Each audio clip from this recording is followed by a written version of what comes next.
Terima kasih Anda masih bersama kami dalam Breaking News Kompas TV. Saudara, kami akan ajak Anda bagaimana melihat perkembangan penanganan banjir di wilayah Jakarta. Sudah ada jurnalis Kompas TV, ini Putu Trisnanda dan juga juru kamera Arif Rahman.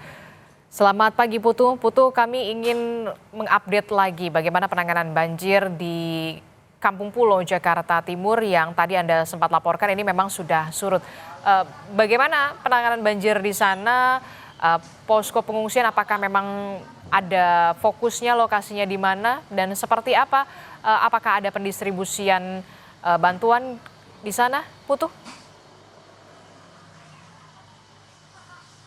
Ya, Disti, tentu saja tidak ada posko ya kalau untuk di Kampung Pulo karena memang ini juga merupakan daerah yang langganan banjir begitu, sehingga masyarakat yang tadi saya sudah jelaskan bahwa dengan situasi yang terus berulang, akhirnya masyarakat pun punya kebiasaan di mana salah satunya adalah membangun rumah dengan bentuk 2 tingkat begitu ya. Nah, sebelum ke sana, Adisti dan juga saudara, saya ingin menunjukkan kepada Anda situasi terkini bagaimana kemudian masyarakat ataupun juga warga di kawasan Kampung Pulo ini sudah mulai membersihkan barang-barangnya.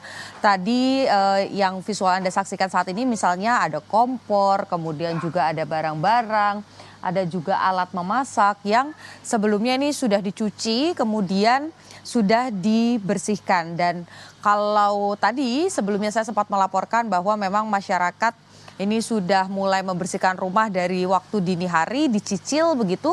Salah satunya adalah rumah ini begitu yang kalau secara kontur seperti yang tadi saya sampaikan tingkat 2. Kemudian juga tadi sebelum Anda menyapa saya, Adisti dan juga saudara, sebetulnya tadi ada aktivitas di mana pemilik rumah ini sedang membersihkan rumah. Saya akan mengajak Anda untuk berbincang dengan pemilik rumah.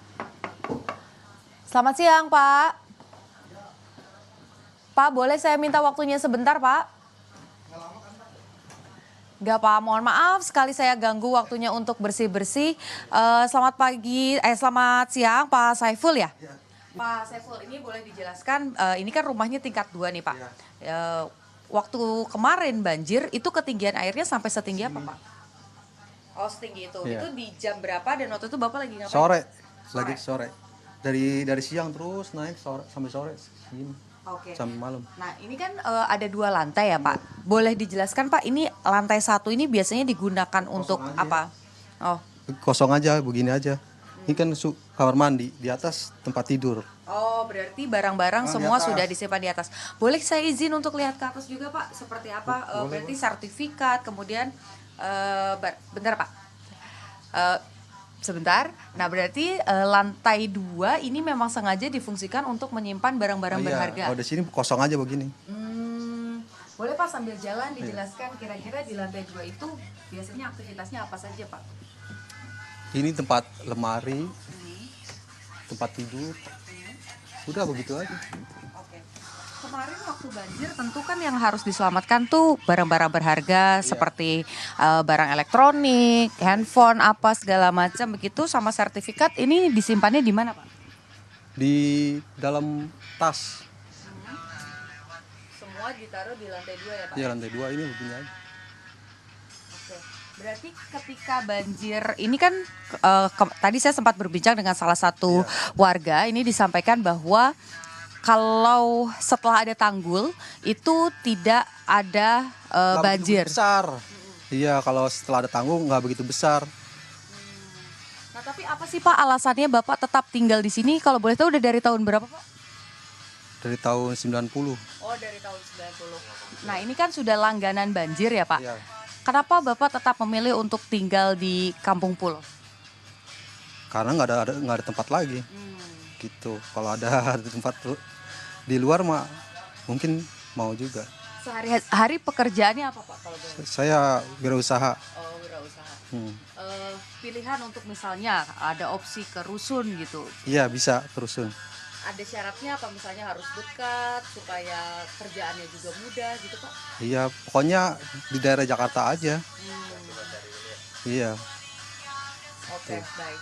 Nah, artinya sebetulnya karena sudah lama juga tinggal di sini, harapannya Pak Saiful ini ya kalaupun dipindahkan di tempat yang masih terjangkau begitu ya. Iya, istilahnya nggak jauh-jauh lah dari tempat usaha gitu.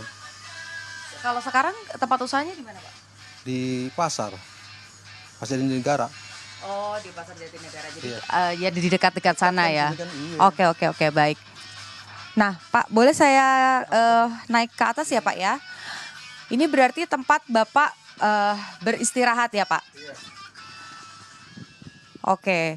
Nah, biasanya Pak kalau dari area banjir begitu, ini apakah memang setiap hujan deras selalu banjir atau gimana sih Iyalah, Pak? pokoknya intinya kalau di apa di Bogor hujan terus di sini pasti banjir.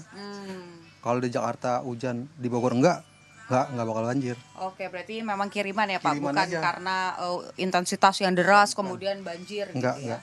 Oke, baik. Terima kasih Pak Saiful untuk ceritanya, untuk kisahnya, untuk yang sudah dibagikan kepada Kompas TV. Tadi juga saya lihat sudah bersih-bersih begitu ya. Mohon maaf ini rumahnya jadi ada tamu dadakan begitu ya Pak Saiful. Semoga nanti banjirnya tidak terjadi lagi ya Pak ya. Dan bisa beristirahat tentu dengan nyaman juga. Oke, Adisti tadi sudah disampaikan bahwa salah satunya adalah kediaman dari Pak Saiful, di mana ini sudah merupakan bangunan berlantai 2 yang untuk barang elektronik, tempat istirahat, kasur dan lain sebagainya ini disimpan di lantai 2 supaya ketika misalnya terjadi banjir ini tidak akan terkena dampaknya begitu. Tapi satu hal yang pasti, kalaupun memang harus dipindahkan ke tempat yang lain supaya tidak menjadi korban banjir untuk kesekian kalinya, pesannya cuma satu, jangan terlalu jauh dari tempat usaha atau tempat mencari nafkah ataupun juga dengan aktivitas misalnya seperti sekolah, rumah sakit dan lain sebagainya. Adisti kembali ke Anda di studio. Oke, jadi sebenarnya salah satu warga di sana tadi sempat berbincang dengan Putu Trisnanda ini bersedia untuk kemudian ketika nanti Pemprov Jakarta ini menawarkan untuk direlokasi, tapi kemudian pesannya adalah lokasinya jangan terlalu jauh begitu ya, untuk mereka bisa beraktivitas dari tempat mereka usaha begitu ya. Nanti kita akan update lagi perkembangannya seperti apa. Terima kasih informasinya jurnalis Kompas TV Niputu Trisnanda dan juga Arif Rahman dari Kampung Pulo, Jakarta Timur.